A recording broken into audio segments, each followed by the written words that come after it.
का वागतोस तू असं? हा? तुझी चूक झाली होती तर तुला मी माफ करायला लागलो होतो. तू असं काहीतरी करतोस आणि मग माझी मान मला खाली घालावी लागते. भाऊजी भाऊजी बस करा. एक बार त्याचं काय म्हणणं आहे ते तर ऐकून घ्या ना भाऊजी. एवढा थरथरीत पुरावा समोर असताना याची आणखी कुठली बाजू वाटणार आहे? भाऊजी मी काय म्हणतो का बा, एकदा त्याच्या नजरेत बघा ना, मग तुम्हाला कळेल का बाबा खरं काय आणि खोटं काय. हा जो पुरावा तुम्ही दाखवून राहिले ना, हा खोटा आहे. हा सपशेल खोटा आहे भाऊजी. कसं आहे म्हणजे बिल्डरचा माणूस आला होता घरी, त्याने पैसेही दिले, पण तुम्ही आमची ऑफर ऐका, समजून घ्या. ठीक आहे बोला. आमच्या साहेबांनी तुमच्यासाठी एक स्पेशल ऑफर पाठवली, 3 बेडरूमचा फ्लॅट. आणि शिवाय सही करताना स्पेशल ऑफरची फीस पण पाठवली आहे साहेबांनी. तुमचे पैसे तुमच्याचकडे ठेवा. माझ्या बाबांचा सन्मान कोणत्याही परिस्थितीत आणि किमतीत विकला जाणार नाही.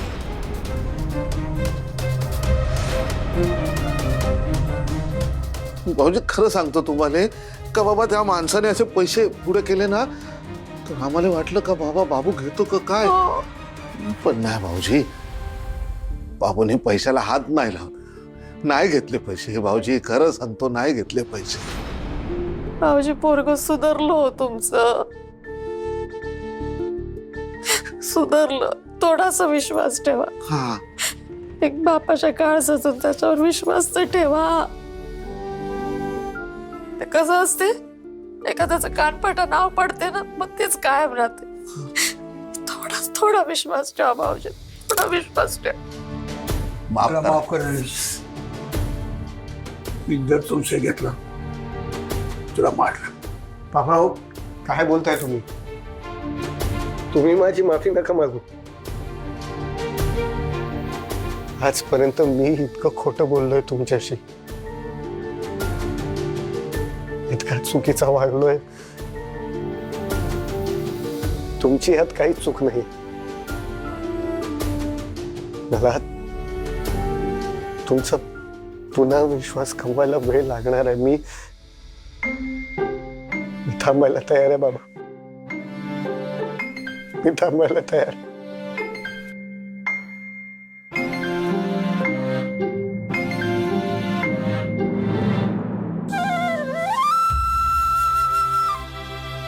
असं नको बोलूस तू. तुझ्यावर खोटा आरोप करणाऱ्यांना मी सोडणार नाही. आता तुझा बाप काय करतो ते बघशीलच तू.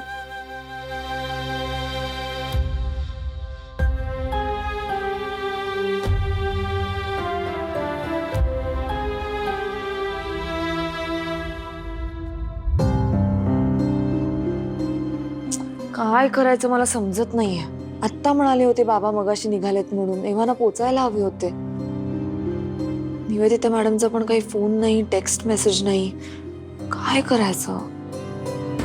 माऊ, आज आपल्याला रिंग घ्यायची आहे म्हणजे घ्यायची आहे. दोघं किती पण बिझी असू. हो, पण नवरा नवरीच हजर नसतील तर काय करायचं? आपल्याला उशीर व्हायला नको म्हणून तर आपण मावशीला परस्पर आश्रमातून तिकडे बोलवलं ना, नाहीतर ती घरातून पण आपल्या सोबत येऊ शकत होती. तू आजोबांना पुन्हा फोन कर एकदा. नाही नको, सारखं फोन केला तर परत नाही आवडणार त्यांना. अगं माऊ, आपण किती वेळ झाला रेडी होऊन बसलोय.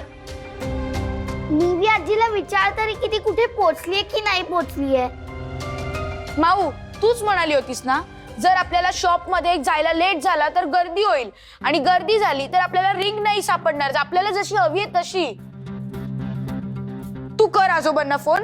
ते रागवले ना तर त्यांचा ओरडा मी खाईन. बस प्लीज कर ना फोन. नाही, राहू देत, थांबा जरा. काय आलंय बघ.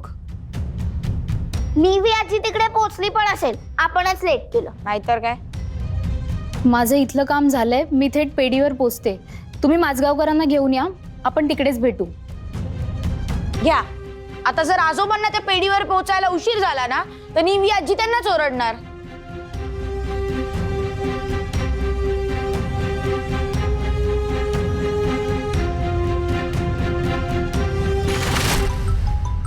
फोन द्या बर, तिकडे आहे का बघा.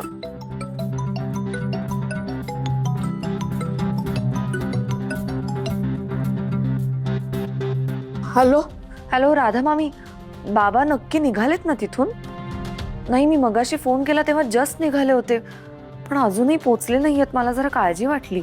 नाही, ते निघाले होते पण ते गेटवरूनच परत आले. म्हणजे का? बाबांची तब्येत वगैरे बरी आहे ना? काय झालं, तब्येत बरी आहे पण ते नाश्ता केला नाही त्यांनी, तसेच निघाले. मग अनिस बाबूंनी गडबडीत नाश्ता बनवला त्याच्यासाठी, तर मग ते आले, म्हणजे त्याला परत बोलवलं समजा असं. नाश्ता नव्हता केला, पण मला तर निघताना म्हणाले की नाश्ता केलाय म्हणून. हो, ते तसंच आहे, पण ते मग नाश्ता करायसाठी परत आले की नाही, ते परत आले. तू काळजी करू नको बरं, सगळं व्यवस्थित आहे, अजिबात काळजी करू नको तू. हा राधा मामी, मला खरं खरं सांगा, तुम्ही काही लपवताय का माझ्यापासून? काय झालंय नक्की? काही सनबाई, तर खूप गडबड झाली बरं.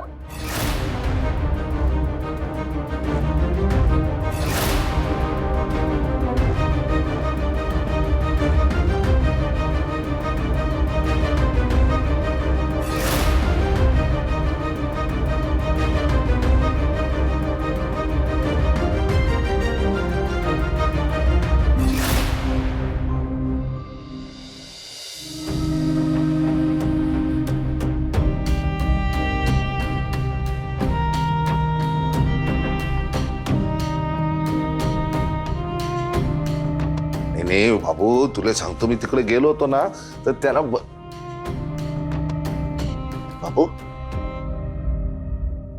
काय रडतो? मामा,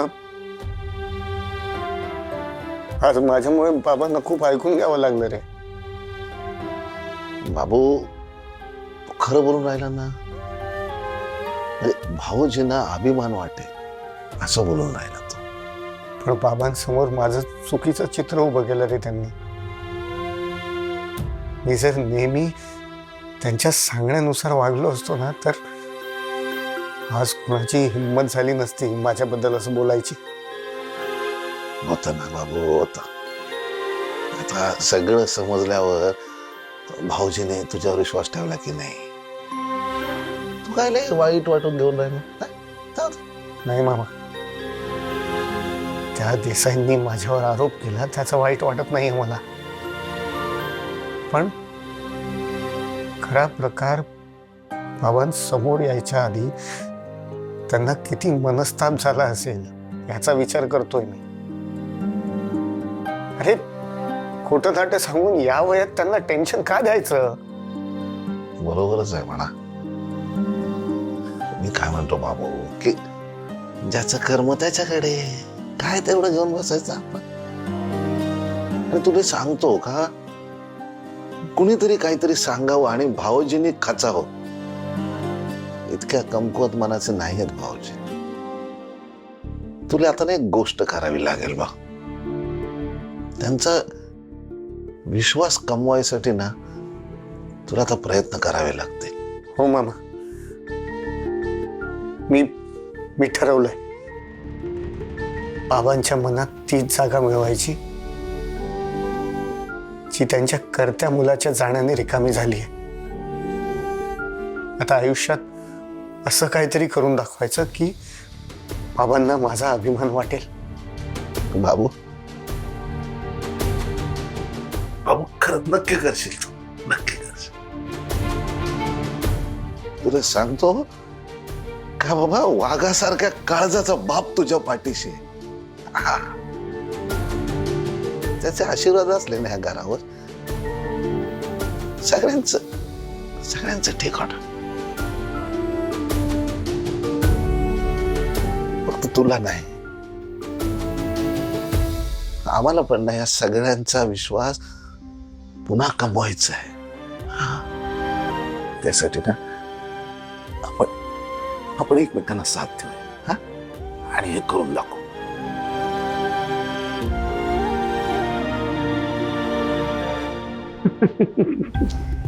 घ्या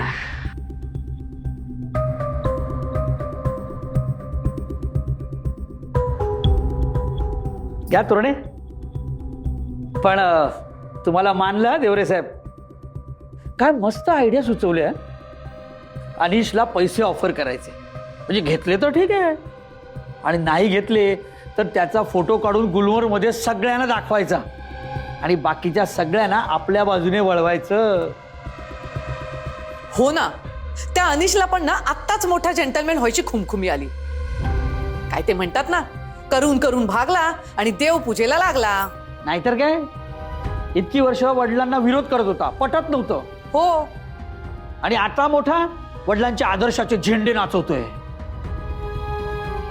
पण देवरे मस्त जिरवली हा आपण त्याची. इतक्या वर्षांचा अनुभव आहे देसाई साहेब.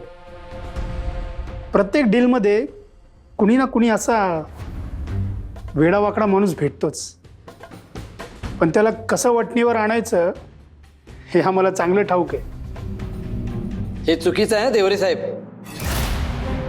काय चुकीचं आहे? हेच, जो आपल्याला विरोध करतो त्याच्यावर खोटे नाटे आरोप टाकायचे, त्याला बदनाम करायचं आणि सगळ्यांच्या नजरेत उतरवायचं. तोरणे, अहो आपल्याला जर वर जायचंय तर कुणाची तरी शिडी करावीच लागते.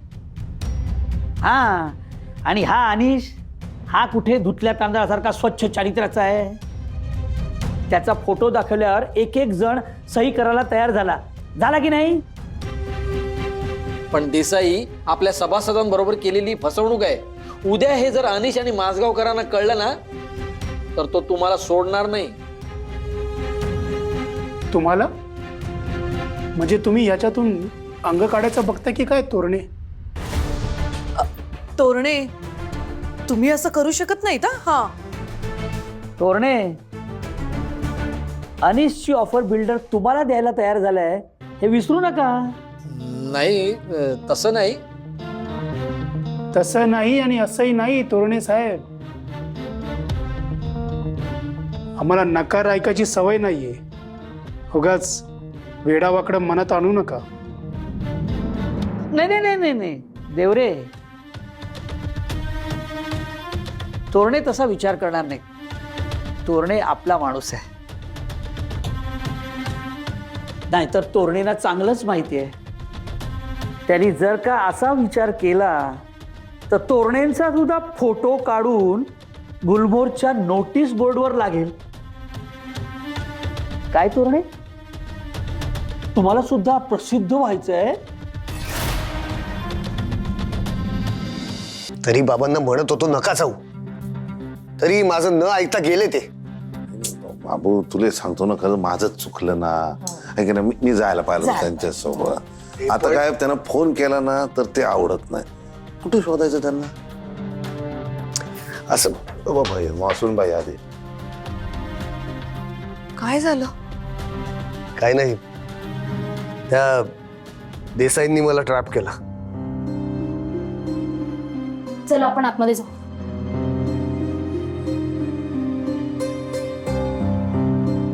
भैरवी, काल रात्री तो बिल्डरचा माणूस घरी आला होता. त्यांनी मला ऑफर दिली, पण मी सरळ नकार दिला. कारण मी त्याला सांगितलं आय एम स्ट्रेट. त्यांनी 4.5 लाख रुपये दिले. अनिश, पण बाबांना माहिती आहे देसाई कसे आहेत ते. त्यांच्या बोलण्यावर विश्वास ठेवून तुला दोषी मानलं त्यांनी. असं कसं करू शकतात ते? It's okay. हे बघ, ह्या सगळ्यात बाबांची काही चूक नाही आहे, आणि त्यांनी मला मारलं तर तो त्यांचा हक्कच आहे. हे बघ, बाबांनी तुला मारलं याबद्दल माझं काही म्हणणं नाहीये, पण असं कोणावर तरी विश्वास ठेवून तुझ्यावर संशय घेणं हे नाही आवडलं मला. जाऊ दे. काय आहे, आजपर्यंत मी इतका चुकीचा वागलोय की त्या स्वप्ना, देसाई यासारख्या लोकांचं मी इझी टार्गेट आहे. आणि बाबांनी सुद्धा मला किती वेळा चान्स दिलाय. जाऊ दे, तू त्यांना प्लीज काही बोलू नकोस. हो सुनबाई, काही बोल नको बापा, त्याले आधीच त्याला वाईटच वाटून राहिलं, तूही बोलली तर कसं होऊन जाईल ना माणसाले. नाही आता भाऊजी बोललेत ना का बा अनिशला त्रास देणाऱ्या एका पण माणसाला ते सोडणार नाही. हा मी निर्दोष आहे हे बाबांना समजलंय ना, माझ्यासाठी तेवढंच पुरेसं आहे. आता उगाच हा विषय वाढवायला नको, आपल्याला सगळ्यांनाच काम आहेत लग्नाची. हं? चल अनिश, नुसतं तू निर्दोष आहे कळून उपयोगाचं नाहीये, तर खरा दोषी कोण आहे हेही सगळ्यांना कळलं पाहिजे. काय तुम्हाला अजून काही सापडलंय का? म्हणजे तुम्हालाही माहिती आहे? हो, मीच त्यांना मगाशी फोन करून सगळा प्रकार कळवला. काय आहे, पुढे जाऊन मला कोणी लिगली अडकवायला नको म्हणून त्यांचं सजेशन घेतलं मी. आणि खूप चांगलं केलंस हे तू. त्यामुळे आता सगळ्यांचे डोळे उघडतील आणि तुझ्या एका फोनमुळे अख्ख्या गुलमोहर सोसायटीचं जे नुकसान झालं असतं ना ते टळणार. तुम्हाला अजून काही पुरावे मिळालेत का? थांब थांब जरा धीर धर. मी तर म्हणते सोसायटीतल्या सगळ्या लोकांना इथे बोलवून आण. त्यांनी मला नोटीस बोर्डवरती तुझा फोटो लावला होता ना, आता आपल्याला पण जे काय सांगायचं ना ते सगळ्यांसमक्ष सांगूया. ठीक आहे, मी सांगतो त्यांना. नाही नाही बाबू, तू काम जातो, मी जातो आणि ते जनाभाऊना सांगतो, सगळ्यांना घराघरात जाऊन सांगायला. आलो चांगली.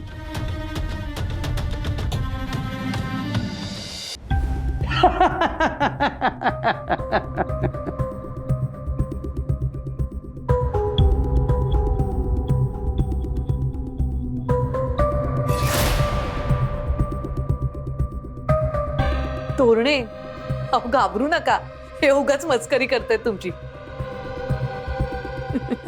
आम्हाला खात्री आहे तुम्ही हसत हसत सही कराल. नाही ते ठीक आहे, पण आपण असं एकेकाशी बोलत राहण्यापेक्षा सगळ्या सभासदांना एकदम बोलवूया ना. म्हणजे काय, हे देवरे साहेब सगळ्यांना सेम ऑफर देतील. आम्ही काय ते धंदा टाकून बसलोय का तोरणे? त्या अनिश माजगावकरने ऑफर नाकारली म्हणून तुम्हाला ती ऑफर देतोय, नाहीतर तुम्हाला सुद्धा इतरांनी एवढीच जागा मिळाली असती. पण त्या अनिशने तुम्ही दिलेली तुमच्यामध्ये चांगली असलेली ऑफर नाकारली, यामागे काहीतरी कारण असेल ना. तुम्ही तुमचा फायदा बघा ना. अनिश आणि भैरवी कुठे? परदेशात जाणार आहे. त्यांना बिल्डिंग पडली काय टिकली काय काही फरक पडत नाही, पण आपल्याला इथेच राहायचंय. त्यामुळे आपली सेफ्टी बघायला नको आपल्याला?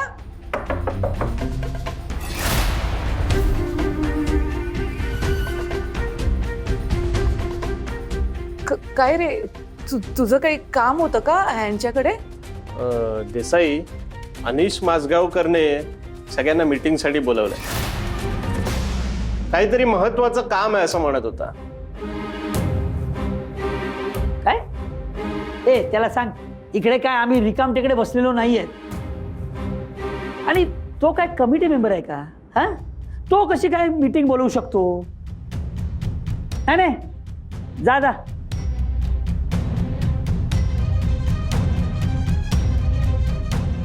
सॉरी देसाई, पण त्या अनिशचं या संदर्भात नक्की काहीतरी काम असणार आहे, आणि ते नक्की काय काम आहे हे कळल्याशिवाय मी सही करणार नाही.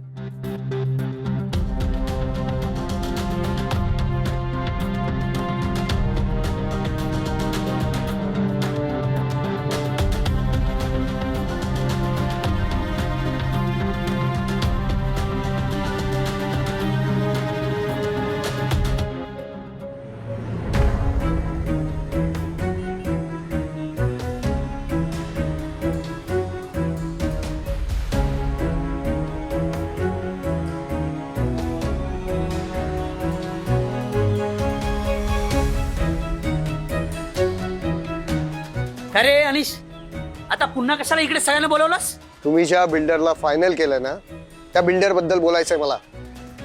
कशाला? हे बघ अनिश, हे असले हट्ट धरून राहण्यात ना काहीही पॉइंट नाहीये. एक तुमचं घर सोडलं ना, तो सोसायटीतल्या सगळ्या मेंबर्सनी सह्या केलेत. काय तोरणे, बरोबर बोलतेय ना मी? सगळ्यांनी सह्या कशा केल्या आहेत हे मला चांगलंच माहिती आहे. तरी सुद्धा माझं काय म्हणणं एकदा ऐकून घ्या. आपण या सगळ्या गोष्टीचा विचार करूया आणि मग डिसिजन घेऊया. तुम्ही माजगावकर ना फुकट सगळ्यांचा वेळ वाया घालवत आहेत. बस या बस बस इथे बसा तुम्ही. आता बोला आता बोला. आता बोला. ह्या कशाला आल्या आपल्या सोसायटी मीटिंगला? सॉरी टू से मॅडम, पण अनिशने तुम्हाला त्याच्या वतीनं इथं बोलवलं असू शकतो, आम्ही समजू शकतो. पण हा आमचा अंतर्गत मामला आहे. हां, आमच्या निर्णयामध्ये ढवळाढवळ करण्याचा तुम्हाला काही एक अधिकार नाहीये. हे बघा, मी इथे फक्त सामाजिक बांधिलकीच्या हेतूने आले. तुम्हाला चुकीची माहिती देण्यात आली.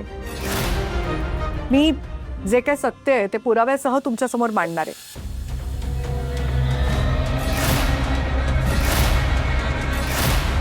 त्यानंतर काय करायचं हा निर्णय सर्वस्वी तुमचा राहील. मी त्यात काही बोलणार नाहीये.